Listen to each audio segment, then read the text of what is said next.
Hello students, कैसे हैं आप? उम्मीद आप अच्छे होंगे, बेहतर होंगे और आपकी तैयारी शानदार तरीके से चल रही होगी। पढ़ाई लिखाई जो भी है आपकी अच्छे से हो रही होगी। स्टूडेंट्स, आज मैं आपके लिए वीडियो लेकर के आया हूँ क्लास 9 इंग्लिश कावेरी के चैप्टर नंबर 4 का, जिसका नाम है विटामिन एम। ठीक है, तो विटामिन एम के जितने भी एक्सरसाइजेज हैं, आपके क्रिटिकल रिफ्लेक्शंस हो गए या वोकेबलरी हो गए या बाकी जो एक्सरसाइज हैं, वो आज मैं आपको इस वीडियो में करवाऊंगा। लेकिन जहाँ तक क्वेश्चन आंसर की बात है, तो क्वेश्चन आंसर की मैं एक सेपरेट वीडियो बनाऊंगा, अलग से वीडियो बनाऊंगा और बहुत जल्द उसको मैं अपने यूट्यूब चैनल पे अपलोड कर दूंगा। आइए चलते हैं, एक्सरसाइज करते हैं। सबसे पहले एक्सरसाइज आपका है क्रिटिकल रिफ्लेक्शंस। ये 4 या 5 मार्क्स में आपके एग्जाम में आता भी है। Read the extract given below and answer the question that follows. ये आपका एक्सट्रैक्ट है, ये एक पैसेज है। आप पैसेज पढ़ लीजिएगा, मैं आंसर बता देता हूँ। आप पैसेज पढ़ लेना, मैं आंसर बताता हूँ। हाँ, पहला क्वेश्चन हमारे सामने ये रहा, choose the emotion displayed by the grandfather. Grandfather ने इस एक्सट्रैक्ट में या इस पैसेज में कौन सा इमोशन दिखाया है, उसको आपको इसमें से बताना है। तो इसमें A B C D 4 option आपको दिए गए हैं और इसमें कौन सा ऑप्शन आपका सही हो जाएगा? ऑप्शन सी सही हो जाएगा, नॉस्टैल्जिक। यहाँ पे आपका कौन सा ऑप्शन सही होगा? नॉस्टैल्जिक, ऑप्शन सी सही हो जाएगा। सेकंड क्वेश्चन ले लेते हैं, complete the following sentence with reason. अब इस सेंटेंस को आपको रीजन बता के और कंप्लीट करना है। सेंटेंस क्या है? Grandpa hated the busy and noisy city life because. तो ऐसा वो क्यों करते थे? इसका आंसर होगा बिकॉज। बिकॉज के आगे मैं जो बोल रहा हूँ उसको आप लिख लीजिए। इसका आंसर होगा because he prefer to quite and peaceful environment of his small house in town. यानी ग्रैंडपा जो है कि अधिक उम्र के थे, तो वो क्वाइट यानी कि शांत और पीसफुल माहौल या इन्वायरमेंट जो है कि खोजते थे, जो उनके अपने टाउन वाले घर में जो छोटा सा घर था उसमें मिलता था। सिटी लाइफ उनको बहुत भाती नहीं थी, ज़्यादा शोरगुल उनको उनको पसंद नहीं था। आते हैं नंबर 3 पे। लिखा है why did grandpa come to city despite his dislike for city life. कह रहे कि जब ग्रैंडपा को सिटी लाइफ नहीं पसंद थी, तो फिर भी वो सिटी लाइफ में क्यों आगे रहने के लिए? इसका आंसर हो जाएगा grandpa came to city because he had slipped and fallen in his garden and no one can help him at the time. No one can help him. His daughter brought him to live and with her so that he could be cared her for kept से keeping safe. वो garden में एक बार गिर गए थे और कोई उनकी देखभाल करने वाला था नहीं, तो उनकी जो बेटी थी उनको अपने यहाँ लेकर के आई ताकि अच्छे से उनकी क्या कर सके? केयर कर सके। नंबर 4 देख लेते हैं भाई। Choose an expression similar in meaning to you can even hear a leaf fall. तो 4 ऑप्शन आपके पास है। इसमें आपका ऑप्शन सही हो जाएगा D, pin drop silence. You can even hear a leaf fall. एक लीफ भी गिरेगी तो आप उसको सुन सकते हैं। इतनी शांति को क्या कहते हैं? पिन ड्रॉप साइलेंस कहते हैं। ऑप्शन नंबर डी आपका यहाँ पे सही हो जाएगा। नंबर 5 देख लेते हैं, state one advantage and one disadvantage of the grandfather living in the house in town. कह रहे कि ग्रैंडफादर टाउन वाले हाउस में जब रहते थे, तो एक डिसएडवांटेज बताइए और एक एडवांटेज बताइए। एक फ़ायदा बताइए, एक नुकसान बताइए। तो एडवांटेज क्या है? हम पहले एडवांटेज बता देते हैं। The house was peaceful and quite with a garden and mango tree. कह रहे कि जो उनका टाउन का घर था वो पीसफुल था, शांत था, क्वाइट था। उसमें गार्डन था और एक आम का पेड़ था, जो कि बूढ़े लोगों को पसंद आता है। जो लोग शांतमय जीवन जीना पसंद करते हैं, एक उम्र में पहुंच जाते हैं, उनको बहुत भागा दौड़ वाली ज़िंदगी से कोई खास लगाव नहीं होता है। उनको लगाव पेड़ पौधों से होता है, फूल पौधों से होता है, प्रकृति से होता है और अपने नाती पोतों से होता है। डिसएडवांटेज क्या था भाई? Grandpa lived alone there, so no one was present to help him in case of accidents. Grandpa उस घर में क्या रहते थे? अकेले रहते थे। तो अगर कोई एक्सीडेंट हो जाता या कोई घटना हो जाती थी, तो उनका हेल्प करने के लिए वहाँ कोई था नहीं। यही एक नुकसान था उस घर में रहने में। सेकेंड पैराग्राफ आपका है, I had a quite morning but I don't know से लेकर के और इम्पेशेंटली तक। आइए इसको भी हम देख लेते हैं। पहला क्वेश्चन इसमें है, choose the option that displace the tone of grandfather response.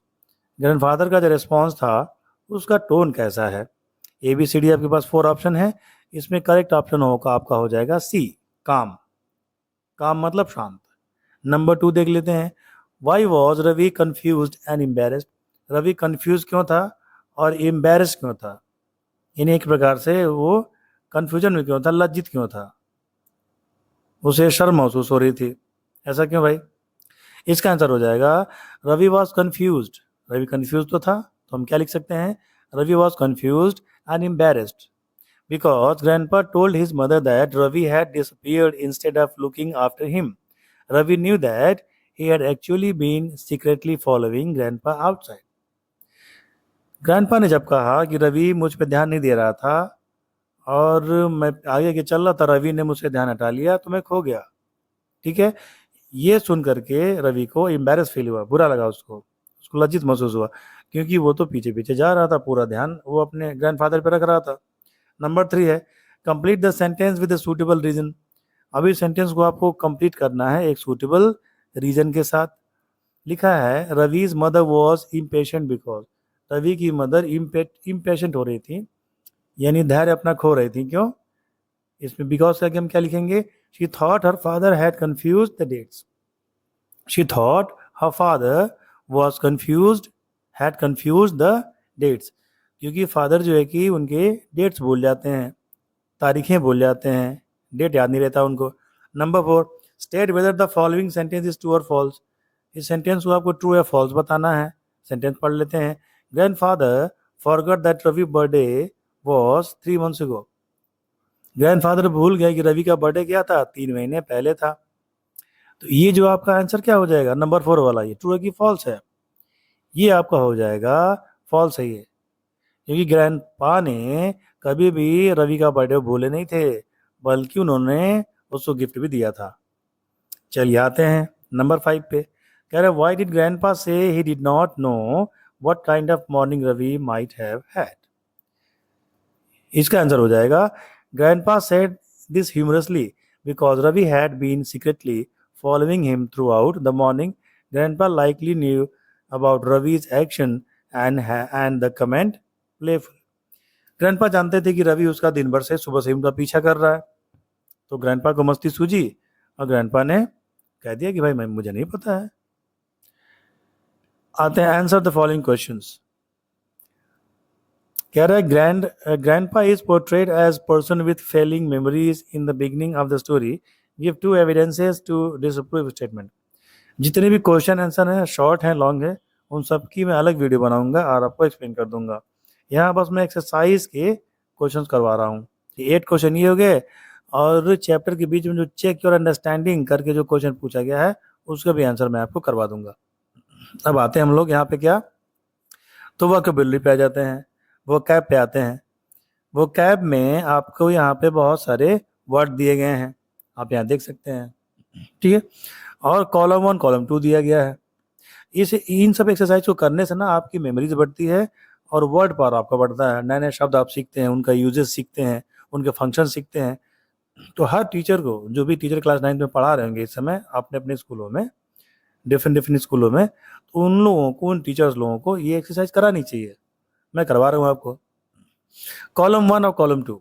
ठीक, कॉलम 1 में क्या करना है आपको, classify the words given in the box on the next page into movement words in column 1 and on sound words in column 2। कह रहे कि जो मूवमेंट्स वर्ड्स जो हैं इनको कॉलम 1 में फिट करना है और साउंड वर्ड्स को कॉलम 2 में एडजस्ट करना है। पहला एग्जांपल आपके लिए कर दिया गया है, जैसे पॉटरिंग और बूम्ड। बूम्ड क्या है, साउंड वाला है, तो कॉलम 2 में डाला गया है। पॉटरिंग ये क्या है, 1 है, ये आपका मूवमेंट साउंड है, मूवमेंट है आपका, मूवमेंट वर्ड्स है, तो आपका कॉलम 1 में है। अब ये कॉलम खाली है, इसको आपको फिल करना है। तो कॉलम 1 में आप क्या लिख देंगे, ट्विरलिंग। ठीक है, twirling, crouch, crawl, creeping, ducked, zigzagging, briskly, sprinting, jumping, darted, trailing, evicted and bustle। ये जितने होंगे आपको किस में पढ़ेंगे, कॉलम 1 में डाले जाएंगे। अब कॉलम 2 के वर्ड्स को मैं बता देता हूँ। एक बूम्ड, तो आपका पहले लिख दिया गया है। दूसरा आपका होगा थर्डेड, THUDDED, थर्डेड हो जाएगा। थर्ड होगा आपका शोक्स, SHRIEKS, वर, WHIRR, ग्रंटेड और स्नोरिंग, ग्रंटेड, वर, श्रेक्स, थर्डेड, बूम्ड। ठीक है, एक साइज आपका हो गया। अब आते हैं, now fill in the blanks with appropriate words from column 1 and column 2। अब एक आपका यहाँ पे पैराग्राफ दे रहा है जिसमें 1 2 3 करके ब्लैंक दिया हुआ है, और ऊपर वाले जो वर्ड है ना, इनको इसमें आपको एडजस्ट करना है, इसमें आपको फिल करना है। आइए करते हैं। लिखा डिटेक्टिव शंकर, तो पहले वन में होगा ट्रेलिंग, फर्स्ट वाले ब्लैंक में क्या भरा जाएगा, trailing. Trailing the mysterious suspect through the dimly lit side lane away from the, अब टू है, टू में क्या भरा जाएगा, bustle of the city quicken he space. अब थर्ड आपका स्पेस आ गया, इसमें क्या होगा, briskly, briskly the suspect's heavy footsteps. Number 4 darted, number 4 में क्या हो जाएगा, darted across the street unaware of the pursuit Shankar. और फिर फिफ्थ वाला आ गया, तो इसमें क्या भरा जाएगा, ट्विर्लिंग, TWIRLING, ट्विर्लिंग।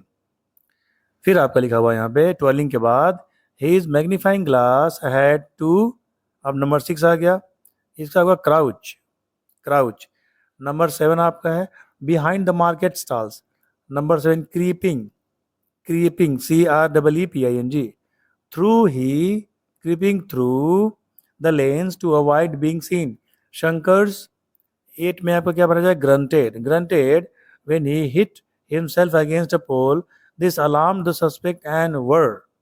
नंबर 9 में क्या हो जाएगा, अब 9 वाले में आपका हो जाएगा स्प्रिंटेड, 9 में हो जाएगा स्प्रिंटेड, और लास्ट में आपका हो जाएगा वर, WHIRR।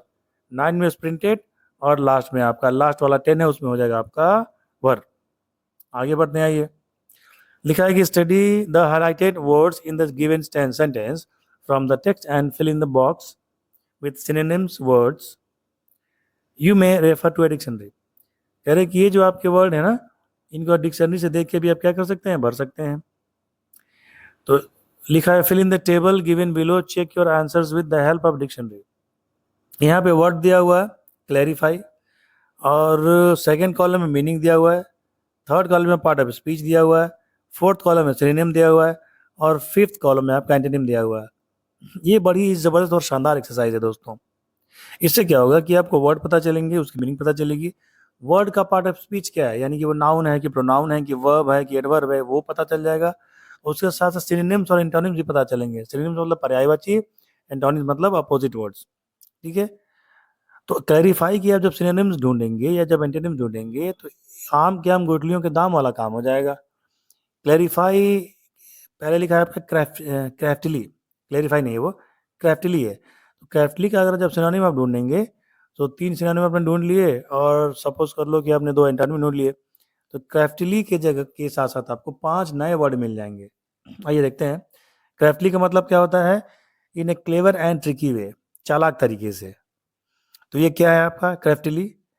90% केसेस में जिन वर्ड्स के आगे LY लगा होता है ना, मतलब वर्ड्स के लास्ट में LY लगा होता है ना, वो एडवर्ब लिखे जाते हैं, वो एडवर्ब होते हैं, यानी वो वर्ब को क्लैरिफाई करते हैं, वर्ब को मॉडिफाई करते हैं।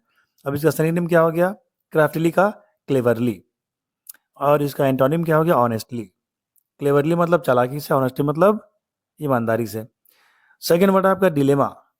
डिलेमा का मतलब क्या होता है, एक ऐसी सिचुएशन जिसमें आप कंफ्यूज हो जाते हैं और क्या करें क्या ना करें कुछ समझ में नहीं आता है, ठीक है, इसको डिलेमा कहते हैं। तो ये क्या, ये नाउन है, इसका पार्ट ऑफ स्पीच क्या हो जाएगा, नाउन हो जाएगा। इसका सिनोनिम क्या हो जाएगा, प्रेडिकैमेंट, PREDICAMENT, प्रेडिकैमेंट। एंटोनिम क्या हो जाएगा, सर्टेनली, क्योंकि डिलेमा मतलब कंफ्यूजन होता है और सर्टेनली मतलब निश्चित होता है। नंबर थर्ड आपका है फ्यूरियस। फ्यूरियस का मतलब क्या होता है, बहुत ज़्यादा क्रोध में होना, एक्सट्रीमली एंग्री। ये क्या है, एडजेक्टिव है ये। इसका पार्ट ऑफ स्पीच क्या है, एडजेक्टिव। और इसका सिनोनिम क्या हो जाएगा, इनरेज्ड, ENRAGED। रॉथ भी होता है इसका, रॉथ, WRATH। एंटोनिम इसका क्या हो जाएगा, काम, साइलेंट। फोर्थ है बूम्ड। बूम्ड का मतलब क्या होता है, स्पोक और made a loud deep sound, खूब जोर से बोलना, बहुत ही तेज आवाज में बोलना। तो ये क्या है, ये वर्ब है आपका। इसका पार्ट स्पीच क्या है, ये वर्ब है। और इसका सिनोनिम क्या हो जाएगा, थंडर्ड, थंडर्ड। और एंटोनिम क्या हो जाएगा, विस्पर्ड। थंडर्ड का मतलब जोर से आवाज, विस्पर्ड का मतलब धीमे से फुसफुसा के बोलना। 5वां आपका वर्ड है ह्यूमिलिएशन। ह्यूमिलिएशन इसका मतलब क्या होता है? ये बहुत ही लज्जित महसूस करना, बहुत ही शर्म महसूस करना, बेइज्जती करने से भी इसका मतलब होता है। तो ये आपका नाउन होता है, इसका पार्ट ऑफ स्पीच क्या है? नाउन। और इसका सिनोनिम क्या हो जाएगा? डिसग्रेस। Disgrace, disgrace. और इसका एंटोनिम क्या हो जाएगा? प्राइड। नंबर 6 आपका वर्ड अटायर। अटायर क्या होता है? ये कपड़े होते हैं, वेशभूषा, यानी जो कपड़े आप पहनते हैं, किसी खास ड्रेस पहनते हैं, उसको अटायर कहते हैं। ये आपका नाउन है, इसको जिसको हम आउटफिट भी कहते हैं, आउटफिट। ये नाउन है आपका। और सिनोनिम क्या हो जाएगा? क्लोथिंग। और एंटोनिम क्या हो जाएगा? नेकेडनेस। आते हैं अगले पे। 4 वाला कह रहे कि match the emotions expressions in column 1 with their meanings in column 2, 1 meaning is extra. अब कॉलम 1 में आपके क्या है? एम्बैरेस, ये आपके इमोशंस हैं, और कॉलम 2 में इसके मीनिंग्स हैं। तो हमको क्या करना है? इसको मैच करना है। ये मैच करते हैं। सो नंबर 1 एम्बैरेस्ड है, उसको आप किससे मैच कर देंगे? नंबर 5 से। कॉलम 2 के नंबर 5 से। Felt uncomfortable. दूसरा आपका काउंटर्ड, तो इसको कि कहाँ से करेंगे? नंबर 4 पे। कॉलम 2 में जो नंबर 4 है ना, रिप्लाई टू एन आर्गुमेंट, उससे कर देंगे। अब कॉलम 1 का जो थर्ड है फ्लस्ट, उसको हम मैच करेंगे 6 वाले से, became red in the face. Number 4 stricken है, उसको हम मैच कराएंगे नंबर 1 से, affected severely by an unpleasant feeling. और 5वां आपका है ग्लीम, तो उसको किससे मैच करा देंगे? थर्ड वाले से, एक्सप्रेशन ऑफ इमोशन, या दूसरे से भी करा सकते हैं, टू बी कंफ्यूज। आइए आगे बढ़ते हैं। लिखा है read the highlighted words in the following phrases from the story, now revisit the story and underline the prepositions. इसमें आपको प्रीपोजिशंस को क्या करते हैं? अंडरलाइन करना है। तो इसमें तो पहले बोल्ड बोल्ड किया हुआ है, ये ब्लैक लेटर में थोड़ा बोल्ड किया हुआ है। अक्रॉस इसमें आपका क्या है? प्रीपोजिशन है। ओवर है दूसरे में, थर्ड में आपका है अंडर, फोर्थ आपका है बिहाइंड।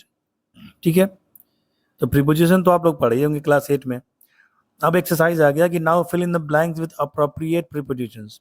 ये जो कावेरी बुक है ना, बहुत शानदार तरीके से डिजाइन की गई है।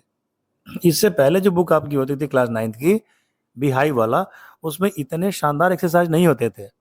एक्सरसाइज के नाम पे बहुत कम होते थे। ये लेकिन जो आपकी बुक बनाई गई है ना, बहुत ही सोच समझ के बनाई गई है, और अच्छे तरीके से ग्रामर और लिटरेचर और एक्सट्रैक्ट क्वेश्चंस परफेक्टली ब्लेंड किए गए हैं। ये बुक अच्छी है। और आई इसमें हम लोग भर लेते हैं, फिल कर लेते हैं। पहला है आई वॉकड, तो इसमें जो फर्स्ट वाला खाली है ना, उसमें हम क्या भरेंगे? थ्रू भरेंगे। थर्ड सेकंड वाला ओवर अंडर बिसाइड, इसमें आपका ओवर सही हो जाएगा। और and found a quiet garden, garden के बाद थर्ड नंबर है एमंग नियर अक्रॉस, तो उसमें आपका हो जाएगा near. In the garden I enjoyed the peaceful surroundings, later I strolled, strolled है फिफ्थ वाला, स्ट्रॉल्ड अलोंग। ठीक है, beside through along, along river bank, तो रिवर बैंक के साथ साथ पैरेलल मूवमेंट के लिए क्या यूज किया जाता है? अलोंग यूज किया जाता है। थ्रू का मतलब से होकर, तो किसी एक सरफेस में, जैसे आप टनल से गुजर रहे हैं तो लिखा जाएगा थ्रू टनल। पानी पाइप से जा रहा है तो थ्रू पाइप लिखा जाएगा। बिसाइड का मतलब नेक्स्ट टू होता है। नंबर 6 है इनटू टूवर्ड्स बियॉन्ड, इनटू किसके लिए कहते हैं? मूवमेंट के लिए। में टूवर्ड्स क्या है? एक डायरेक्शन शो करता है, के तरफ। बियॉन्ड क्या होता है? यानी उसके पार, यानी ये क्या है? लिमिट को भी दिखाता है और प्लेस को भी दिखाता है। तो 6 में हम लोग फिल कर देंगे टूवर्ड्स। फर्स्ट वाले ब्लैंक में था थ्रू, बिटवीन, अगेंस्ट। थ्रू आपको मैंने बता दिया, बिटवीन दो लोगों के बीच में यूज करने में किया जाता है। अगेंस्ट होता है सामने, सामने के सेंस में होता है। सेकंड आपका है ओवर अंडर बिसाइड, ओवर आप कैसे यूज करते हैं? Higher than ever, higher than something, higher than something, किसी चीज के ऊपर कोई है और दोनों के बीच में सरफेस कांटेक्ट नहीं है तो ओवर यूज करेंगे। अंडर क्या है? लोअर देन समथिंग, यानी किसी चीज की कोई नीचे है लेकिन सरफेस कांटेक्ट नहीं है तो वह अंडर यूज करेंगे। बिसाइड मैंने आपको बता दिया। फोर्थ में ऑन, इट, एन है। ऑन एट स्मॉल प्लेसेस के लिए यूज होता है और टाइम दिखाने के लिए भी होता है। इन भी आपका स्मॉल बिग प्लेसेस के लिए यूज किया जाता है और टाइम शो करने के लिए भी किया जाता है। ठीक है, तो ये आपका मैंने करा दिया। ठीक, इसके साथ एक्सरसाइज ये का इसका फिनिश होता है। बहुत जल्दी हम और आप मिलेंगे इसी चैप्टर के क्वेश्चन आंसर के साथ, जिसमें मैं आपको चेक योर अंडरस्टैंडिंग के सारे क्वेश्चन कराऊंगा और बाकी जो 8 क्वेश्चन दिए थे वो भी मैं आपको करा दूंगा। मिलते हैं आपसे अलग वीडियो में, तब तक के लिए जय हिंद, जय भारत।